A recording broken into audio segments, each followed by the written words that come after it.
Welcome to my channel Sirsa lifestyle. বন্ধুরা, আপনারা ভালো আছেন তো? আশা করি ভালো আছেন। আমি দীঘায় গিয়ে একটা নতুন জিনিস খেয়েছি। এই যে প্রথমেই দেখলেন, এটাকে বলে সাউথ। এই দীঘাতে আমার দিদির বাড়ি, আমি ওখানে যেয়ে একটা নতুন জিনিস খেয়েছি। এর নামটা হচ্ছে সাউথ। যে যে খেয়েছেন প্লিজ কমেন্টে আমাকে জানাবেন। ওই যে পুরো খোলাটা ছাড়িয়ে পিস পিস করে কেটে ওর গাগুলো একটু পিস পিস করে কাটার মতো করে নিতে হবে। এখানে বেসনটা ফাটিয়ে দিয়েছে, আর একদিকে হচ্ছে এইগুলো হচ্ছে নুন আর হলুদ দিয়ে একটু সেদ্ধ করে নিয়েছে।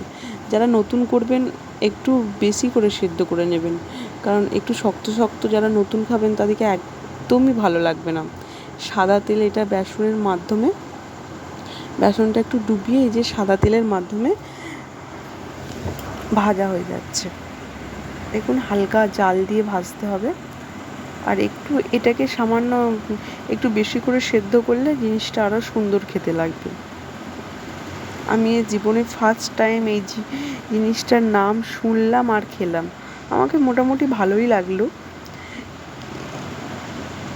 এখানে আমাদের ভাজা হচ্ছে, একটু হালকা আঁচ কমিয়ে একটু লাল লালভাবে ভাজতে হবে, যাতে ভিতরটা আর বাইরেটা গোটাটাই ভালোভাবে ভাজা হয়।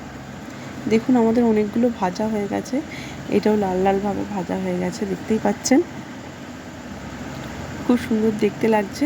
আর আমার দিদিরা নিরামিষাশী বলে ওরা আদা, জিরে, লঙ্কা, গরম মশলা এসব দিয়ে ফোড়নটা করেছে।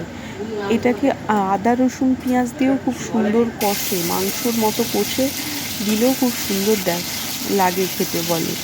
ওরা নিরামিষাশী বলে ওরা নিরামিষ পদ্ধতিতে রান্নাটা করেছে।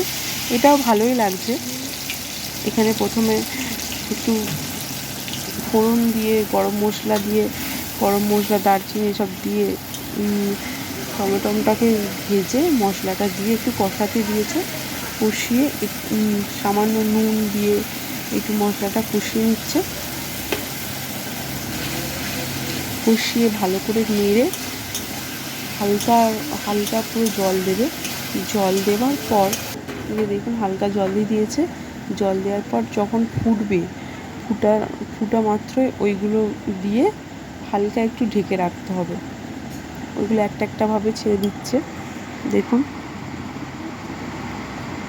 দিয়ে ওটাকে হালকা আঁচ দিয়ে 10 মিনিটের মতো ঢেকে রাখলেই হবে।